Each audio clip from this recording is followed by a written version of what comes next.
So I have two topics to go to this afternoon. The first one is going to be pediatric gastrointestinal imaging. I tend to go a little tiny bit over on this talk, but I'll make it up on the next talk. And so we'll finish on time for my part, I promise you that. A couple of things. You're going to see a little bit of repetition in some of these cases. Every year I carefully watch and I try the next year to not duplicate cases, but there's some overlap this year, but I think you should take that as a positive thing, that it's probably something that we're all considering important. And so sort of focus a little bit onto those cases. I have some unknown cases for you. We'll go through these real quickly. Here's case 1, case 2,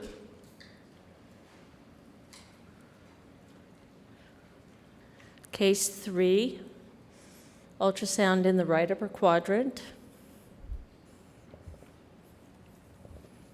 Case 4, ultrasound in the right upper quadrant. And case 5. Okay, so with this talk, I'm going to try to cover the newborn abdomen, some common urgent and emergent abdominal problems in children. I'll go through that real briefly because Dr. Patel did a nice job of talking about a lot of them. I'm going to talk for a moment about pediatric liver and biliary abnormalities, and I'll cover abdominal masses in the next talk. The normal newborn abdomen, please remember that you want to see monotonous polygons of gas throughout the abdomen. The diameter of the bowel loop should be less than the distance between the pedicles at about T12. You cannot reliably tell small from large bowel except for the stomach and the rectum, and you will be burned if you try to do that based on the position in the abdomen. So I caution you to try to not tell the bowel small from large bowel. Necrotizing enterocolitis, Dr. Patel talked a little bit about this. This is an idiopathic enterocolitis seen in premature infants. Its mortality is up to 30%. The exact etiology is unknown, but it's probably a combination of hypoxia, infection, and something related to feeding, some kind of substrate. It is very rare to see necrotizing enterocolitis in babies that haven't been fed. So again, that first few days of life, it is very unusual to see necrotizing enterocolitis. It's a transmural infection that starts on the mucosal side and then spreads.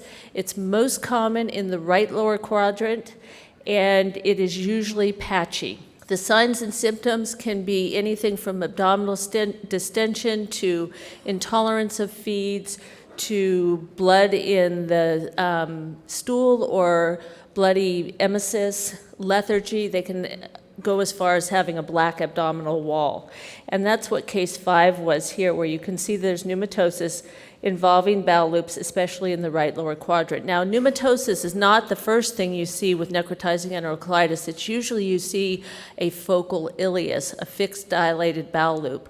When you start seeing pneumatosis, you're starting to see some of the bad complications of necrotizing enterocolitis. Once the infection spreads and the pneumatosis spreads, it can be picked up by the mesenteric venous system, and that's how you end up with portal venous gas, which you can see here. It's branching pattern going peripherally in the liver. And the most severe finding is that you end up with a bowel perforation. And here's a pneumoperitoneum with the football sign. I would caution you on every single chest x-ray on a baby you look at, draw a line across the liver. It should stay the same whiteness. If you see it getting darker, worry that you're dealing with a pneumoperitoneum.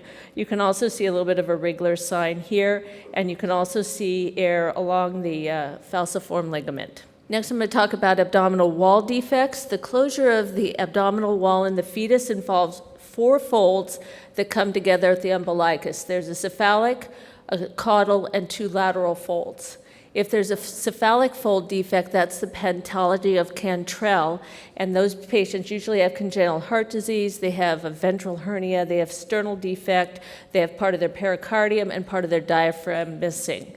Lateral fold defects may be either omphalocele or gastroschisis, and the caudal fold defect, you end up with a cloacal exstrophy.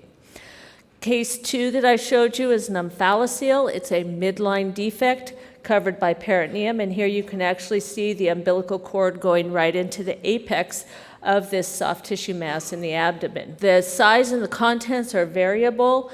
It can be bowel, it can be liver, it can be other organs, typically not the kidneys.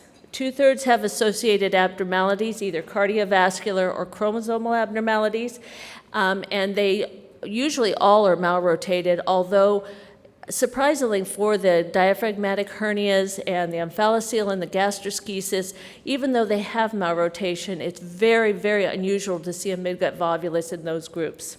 Gastroschisis is a lateral fold defect, usually on the right, next to a normal umbilicus. It's probably a vascular accident. You see infrequent associated abnormalities. The only bowel herniates into the defect, and it is not covered by peritoneum.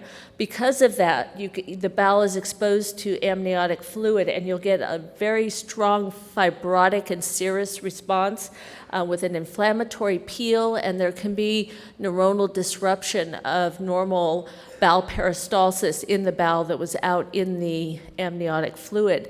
So even after they repair these patients, there can be some difficulties related to this lesion. Here's an example of a gastroschisis. You can see the umbilical arterial catheter coming in and the bowel defect with soft tissue mass to the right of the umbilicus.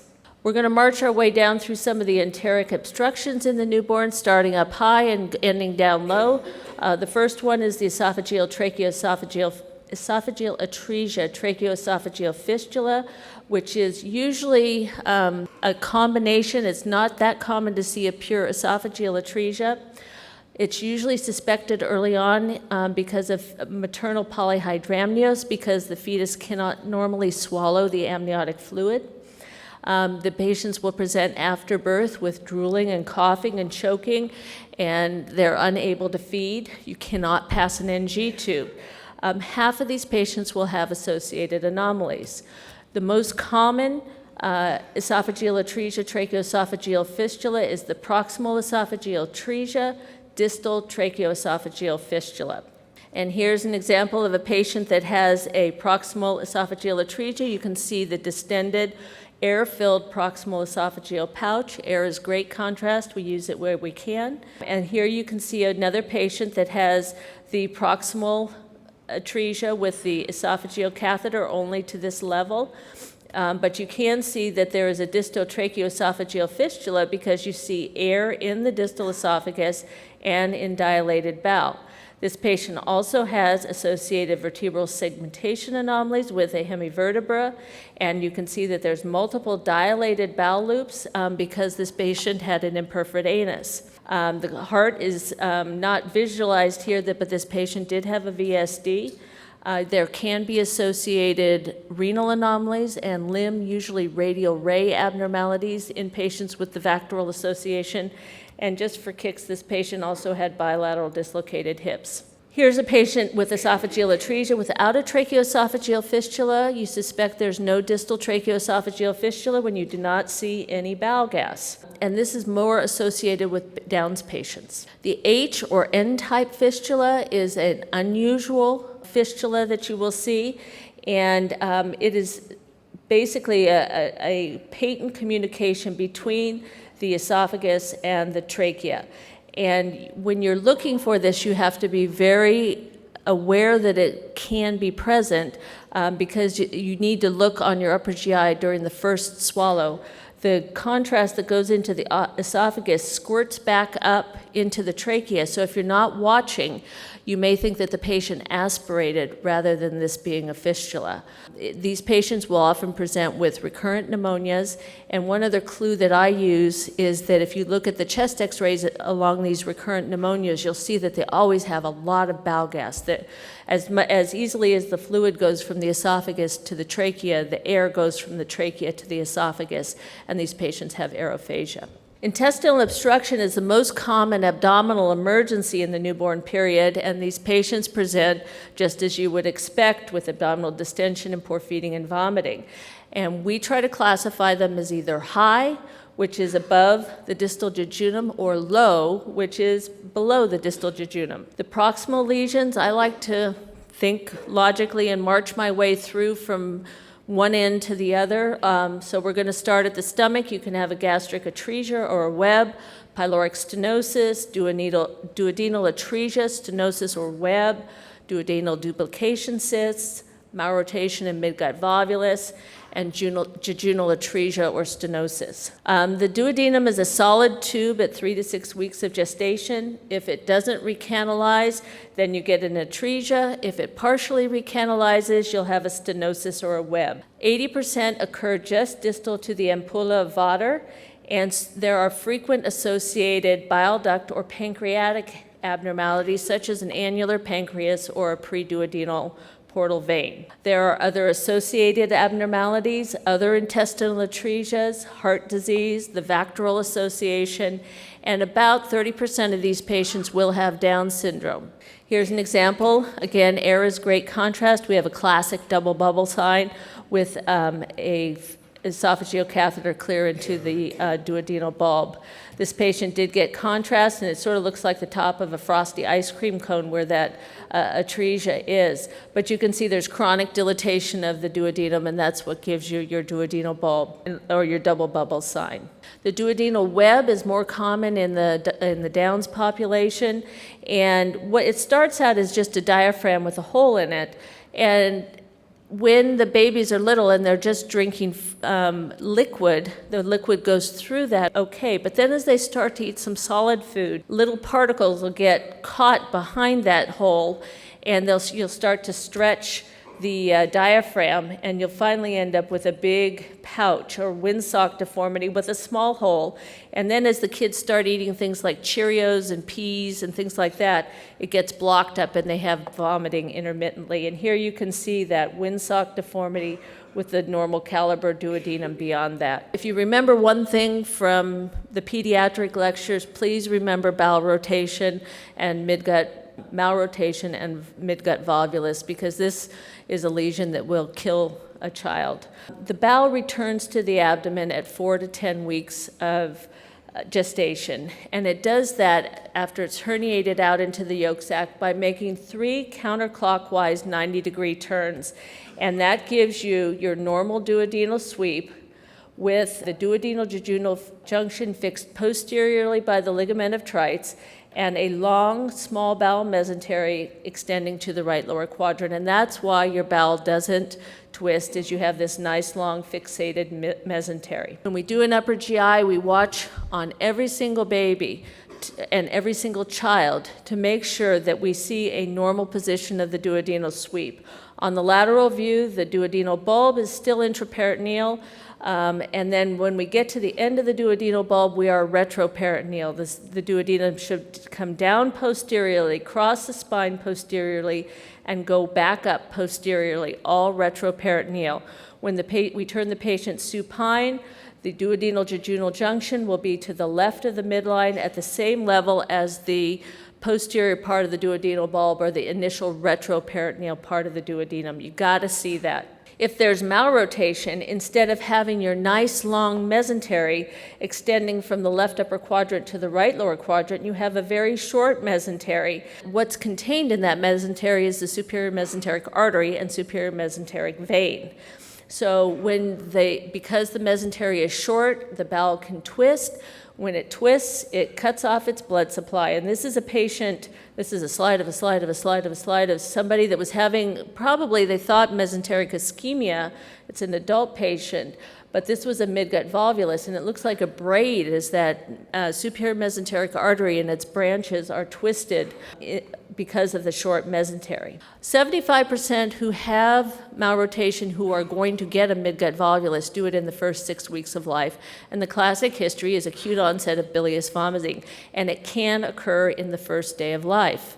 The diagnosis, again, is made with an upper GI series. Here's a 5-day-old who was eating normally, suddenly developed bilious vomiting. You can see there's a disproportionate bowel gas pattern, dilated stomach, only a little bit of gas beyond. Think about an obstruction with that pattern. Here's the upper GI, and you can see the classic corkscrew appearance of a midgut volvulus. This is our case 1 unknown, jejunal atresia. We have a dilated proximal bowel, Not a lot of distal bowel. How do I tell it's proximal and not distal bowel? A few loops versus a lot of loops. This is just a few loops. And you also have to notice that this patient has had an in utero perforation because we can see a meconium peritonitis with a meconium pseudocyst here. Distal bowel obstruction. We're going to start at the ileum and we're going to march our way to the rectum.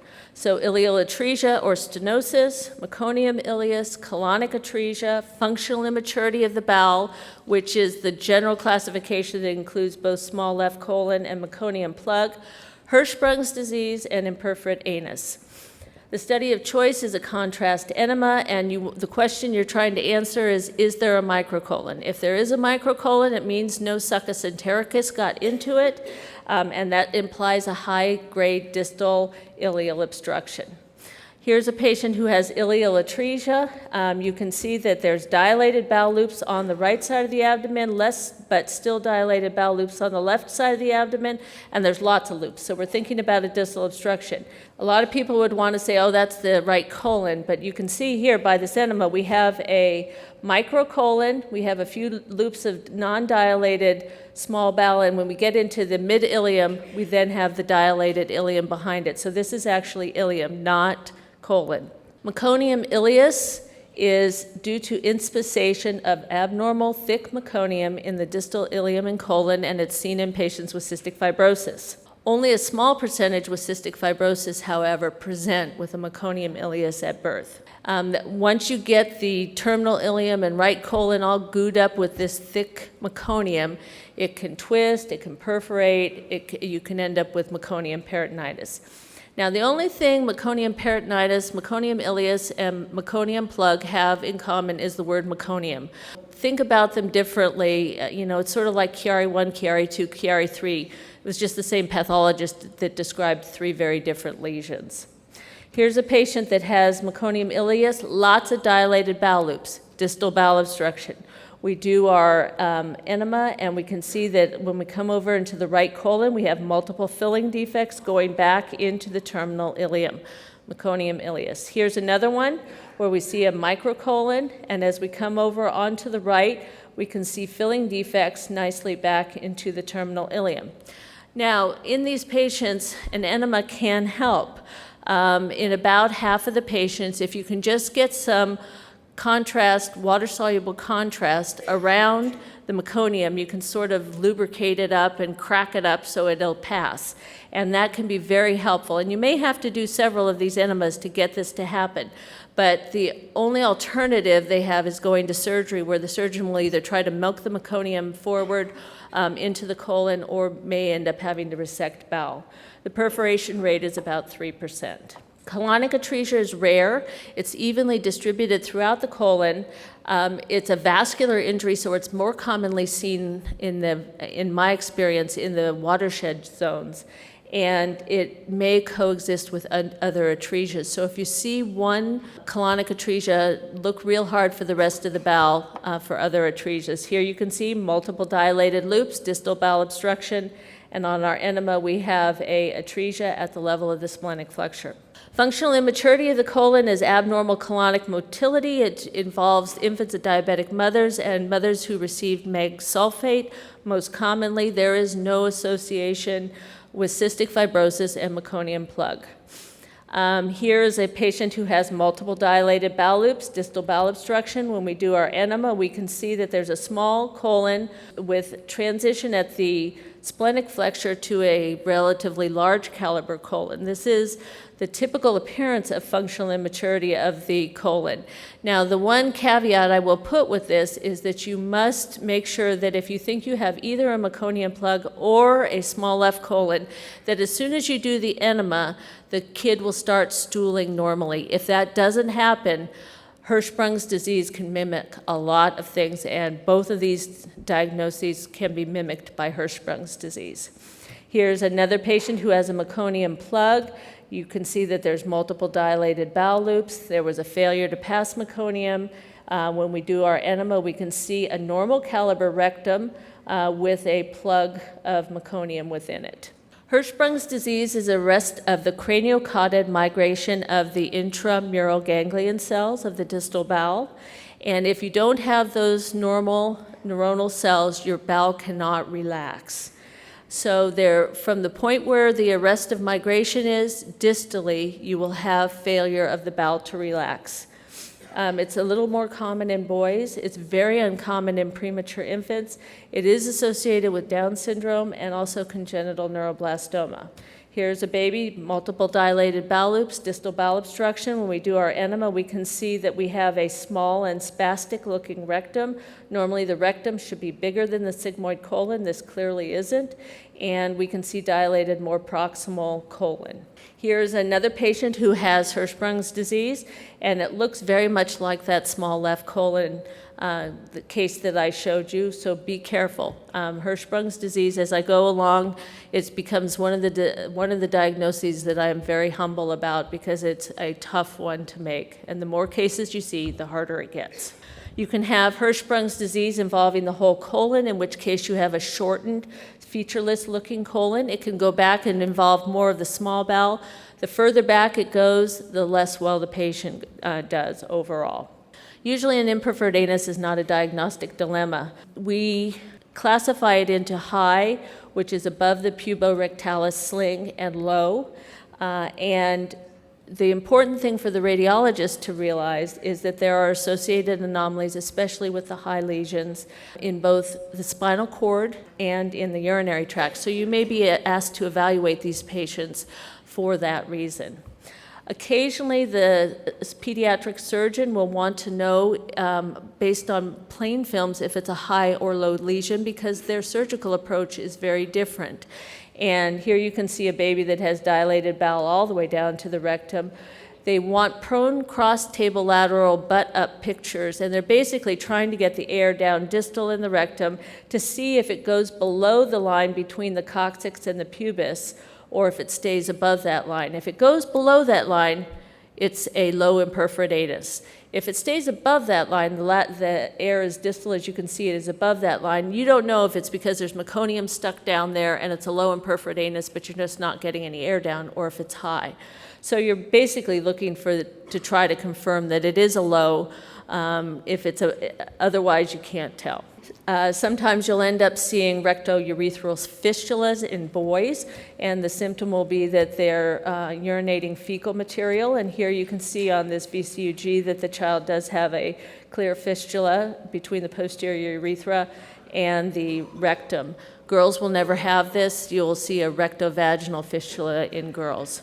Here's a child that has a tethered cord with a fatty phylum and an imperforate anus, where you can see actually this hugely distended rectum partially visualized on this MR. Common emergent problems, pyloric stenosis.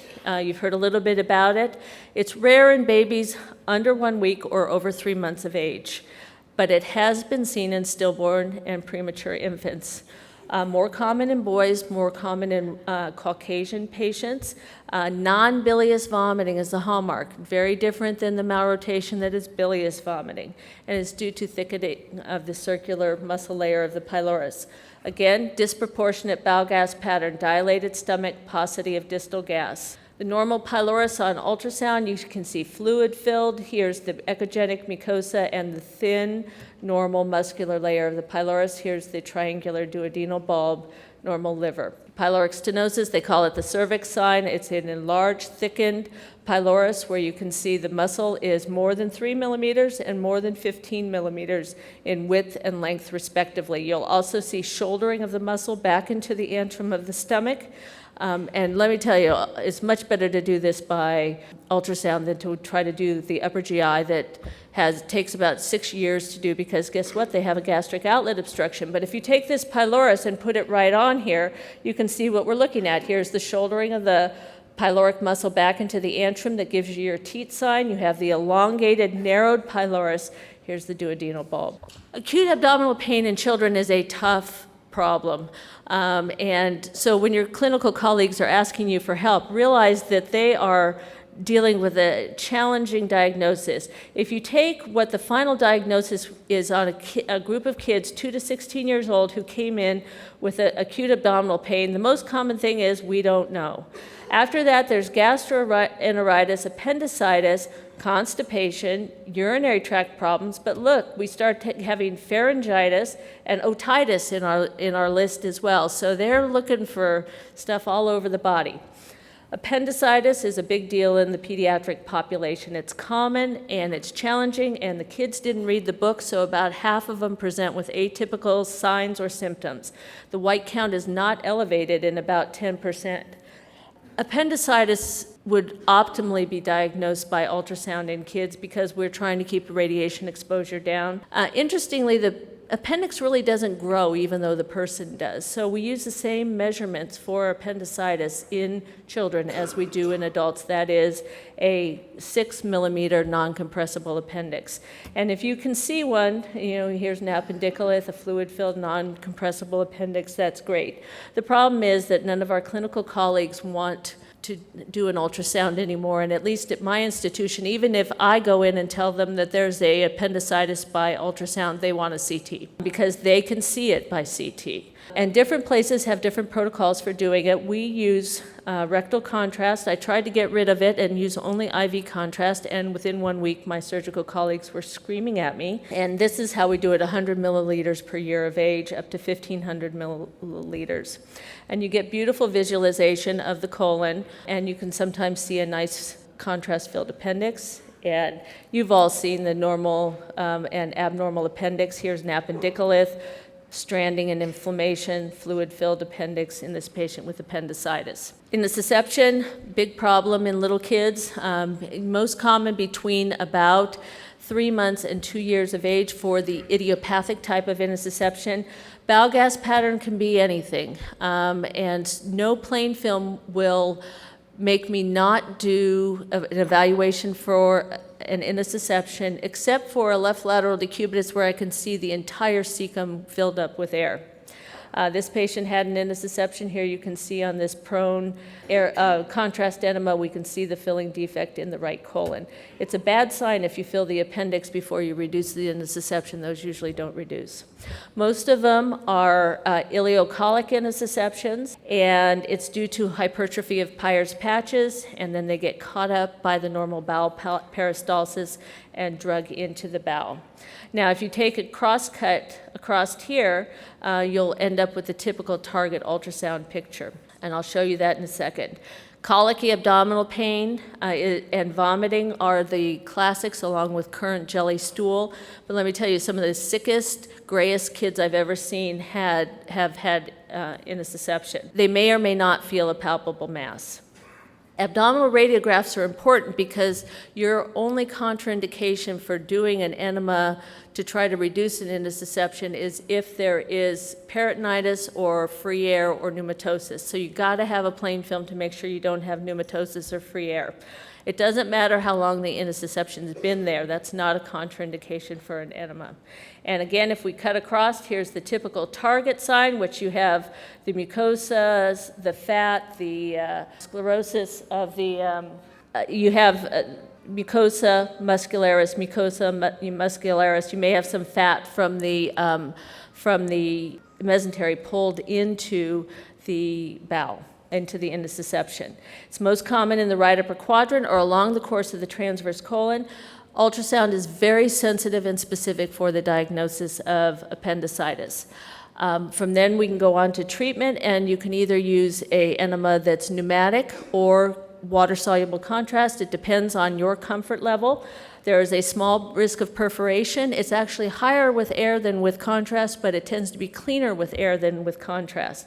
If it's not successful, which is about 25% of the time, the baby will need to go to surgery. Incarcerated inguinal hernias. These can present with a bowel obstruction, and you always watch, especially in preterm babies, because their processus vaginalis is not closed, and inguinal rings have not closed, and then they get ventilated, so they frequently end up with hernias, and they can end up with strangulation of bowel down in a hernia. Foreign bodies. Battery foreign bodies are not good, and the other big thing that's out there right now is the magnet foreign bodies that are on a lot of toys.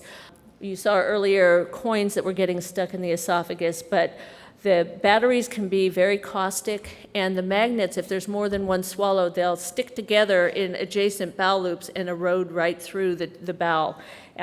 Very, very bad thing to happen. Liver and biliary tract. Hyperbilirubinemia, jaundice is seen above a level of 5 to 10 milligrams per deciliter of bilirubin. There's two types, unconjugated, which is more of a medical issue, and conjugated, which we get involved with. There's neonatal hepatitis, biliary atresia, choledochal cysts in our realm of differential. The neonatal hepatitis has a variety of etiologies, but you see an obstructive jaundice in an otherwise healthy infant. The liver and spleen may be enlarged. When you image them, their liver typically looks normal. There's no dilatation of the bile ducts, and you do see a gallbladder. If I do see a gallbladder, one of the things I'll do is I'll feed the baby, because that's a nice physiologic test to show that the gallbladder can contract. And if that happens, then you don't have biliary atresia. You have a patent extrahepatic biliary tree. Here's a patient with neonatal hepatitis. We can see a gallbladder, and when they go in and do a gallbladder cholangiogram, you can see that there is a small but patent extrahepatic biliary tree in this patient. Hepatobiliary scintigraphy is done to see if you see excretion into the bowel. You do pre-treatment with oral phenobarb to try to get the liver revved up. And there's three patterns. You can have a normal excretion. You can have normal uptake, but no excretion into the bowel, and that's biliary atresia. Or you can have poor extraction by the liver and poor excretion into the bowel. And that can be seen with neonatal hepatitis, hepatic necrosis, advanced cirrhosis, and in some cases a biliary atresia where you just see poor uptake by the liver and no excretion into the bowel. So here's a typical neonatal hepatitis. At 60 minutes, we see uptake by the liver, we see some excretion by the GU system, but we see nothing in the bowel, but at 24 hours, we see clear bowel activity. With biliary atresia, all or part of the extrahepatic biliary system is obliterated. They have intrahepatic ductal proliferation and periportal fibrosis, but you'll see an obstructive jaundice with conjugated hyperbilirubinemia. And when you look on ultrasound, you usually don't see a gallbladder. You see the triangular cord sign where the gallbladder should be. All you see is echogenic fibrotic material. And usually the liver echo texture is normal. By hepatobiliary scintigraphy, there is no excretion into the biliary tree by 24 hours. This is treated with a Kasai procedure, and we continue to have to image these patients because they get ascending cholangitis, they get portal hypertension, and they usually end up with liver transplantation by 3 years of age. Choledochal cysts are a cystic or a fusiform dilatation of the common bile duct. They're uncommon, and only about a quarter will present with the classic triad of abdominal pain, jaundice, and an abdominal mass. The long channel theory that there's a long common channel between the biliary system and the pancreatic duct with reflux of pancreatic juices back up into the biliary system is the leading theory for the etiology. There's a extensive classification. You don't need to know all of that, but realize that you look for dilated cystic masses adjacent to a normal gallbladder. Here's a cholangiogram showing a choledochal cyst. Here's a CT where you have the normal gallbladder, dilated cystic mass. So this gives me a chance to talk about right upper quadrant cystic masses in children, and you can see that there's an extensive list of differential. All of these things are not uncommon lesions. Cystic mesenchymal hamartomas of the liver, they are often pedunculated off of the liver, and they will present as a right upper quadrant cystic mass. Duodenal duplication cysts, what you want to look for when you're doing an ultrasound of these is the gut wall signature, the mucosa, hypoechoic muscle, hyperechoic cirrhosis. So look on all your ultrasounds if you see a cystic right upper quadrant lesion for that gut wall signature. CSF pseudocysts, not uncommon in patients that have VP shunts. You'll usually see the shunt within the cyst.